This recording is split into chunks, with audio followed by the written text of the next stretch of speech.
이재명 더불어민주당 대표가 위증교사 혐의에 대해 1심에서 무죄를 선고받자 법조계와 정치권에서 큰 논란이 일고 있습니다. 서울중앙지방법원 형사합의 33부 부장판사 김동현은 지난 25일 이재명 대표가 2019년 자신의 검사 사칭 관련 재판에서 고고 김병량 전 성남시장의 수행비서였던 김모 씨에게 허위 증언을 요구했다는 혐의에 대해 무죄를 선고했습니다. 김 씨는 같은 사건에서 위증 혐의로 일부 유죄를 인정받아 벌금 500만 원을 선고받았습니다. 이 재판의 핵심은 이재명 대표가 김 씨에게 위증을 교사했는지 여부였으며 재판부는 이 대표가 김 씨의 위증 가능성을 사전에 알았거나 이를 예상할 수 있었다고 보기 어렵다는 이유로 무죄 판결을 내렸습니다. 구체적인 증언 내용을 일일이 지시하지 않았다는 점이 무죄를 이끌어낸 핵심적인 이유였습니다. 이 판결은 법조계와 정치권에서 예상 밖이라는 반응을 일으켰습니다. 이번 1심 판결에 대해 법조계에서는 비판적인 목소리가 나오고 있습니다. 판사 출신의 A 변호사는 법원 판단 이유가 납득되지 않는다고 하며 구체적인 증언 내용이 정해지지 않았다는 이유로 무죄를 선고한 것은 이해하기 어렵다고 지적했습니다. 그는 변론유지서를 주고 그 방향대로 증언해달라고 한 정황이 있는데도 이를 방어권의 범위로 본 것은 지나치게 넓게 해석한 것이라고 비판했습니다. 또한 이런 논리가 확립되면 앞으로 위증교사 혐의에 대해 유죄를 선고하기 어려워질 것이라고 우려를 표했습니다. 형사법을 전문으로 하는 비 변호사는 녹취록을 들어보면 이재명 대표가 위증교사를 했다는 의심을 살 수 있는 정황이 분명히 드러난다고 말했습니다. 그는 변호사들은 의뢰인에게 중요한 증인과의 통화 자체를 금지하는데 이례적으로 직접 통화를 한 경우에도 무죄가 나왔다는 점은 매우 놀랍다고 밝혔습니다. 이 변호사는 또한 이번 판결이 향후 위증교사 혐의에 대한 법적 기준을 재조정할 가능성을 높인다고 경고했습니다. 법조계에서는 이번 판결이 위증교사의 성립 요건을 지나치게 좁게 해석했다고 비판하고 있습니다. A 변호사는 위증교사의 성립은 반드시 증언 내용을 일일이 지시하는 것만으로 한정될 수 없다고 하며 증인의 허위 증언을 유도하거나 조장하는 행위 역시 위증교사로 볼 수 있다고 주장했습니다. 그는 이번 판결이 향후 유사 사건에서 위증교사 혐의가 성립되기 어렵게 만들 수 있다고 우려를 표명했습니다. 법무법인 CK의 최진영 대표 변호사는 이번 판결은 술을 마시고 운전했는데 음주운전이 아니라고 주장하는 것만큼 충격적인 판결이라며 항소심에서 충분히 뒤집힐 수 있다고 전망했습니다. 최 변호사는 이번 판결이 정치적 요소를 고려한 결과일 가능성도 제기하며 항소심에서 공정한 판단이 내려져야 한다고 강조했습니다.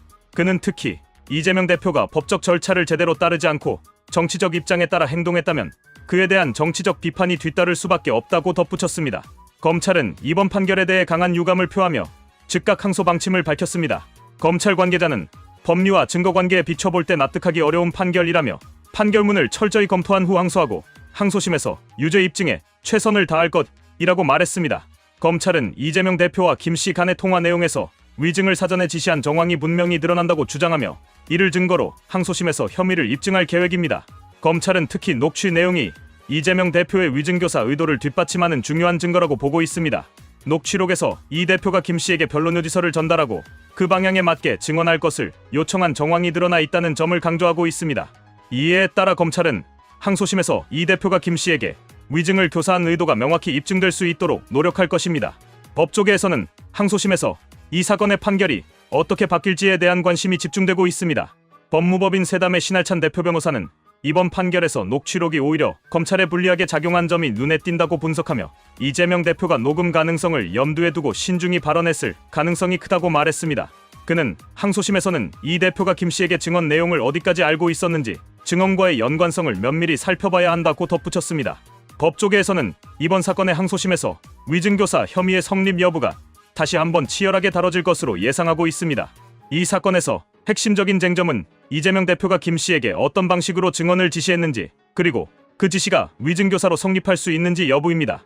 이에 따라 항소심에서는 더욱 철저한 법리적 검토가 이루어질 것으로 보입니다. 정치적으로는 이 사건의 항소심 결과가 이재명 대표와 더불어민주당의 정치적 운명에 큰 영향을 미칠 것으로 예상됩니다. 이재명 대표가 위증교사 혐의로 유죄 판결을 받게 된다면 이는 그의 정치적 리더십에 치명적인 타격을 줄 수 있습니다. 반대로 항소심에서 무죄 판결이 유지된다면 이는 이 대표의 정치적 입지를 강화하는 계기가 될 수 있습니다. 여야는 이번 판결을 놓고 각기 다른 입장을 보이고 있습니다. 더불어민주당은 이번 판결을 사법부의 현명한 판단이라며 환영했지만 국민의힘은 사법 정의가 무너졌다 강하게 반발하고 있습니다.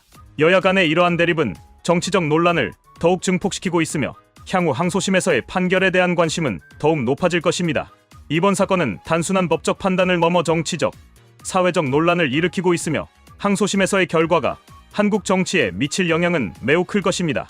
이재명 대표와 더불어민주당은 이번 판결을 정치적 승리로 삼을 수 있을지, 아니면 항소심에서의 새로운 법적 전개가 그들에게 불리하게 작용할지, 모든 시선이 항소심 판결에 집중되고 있습니다.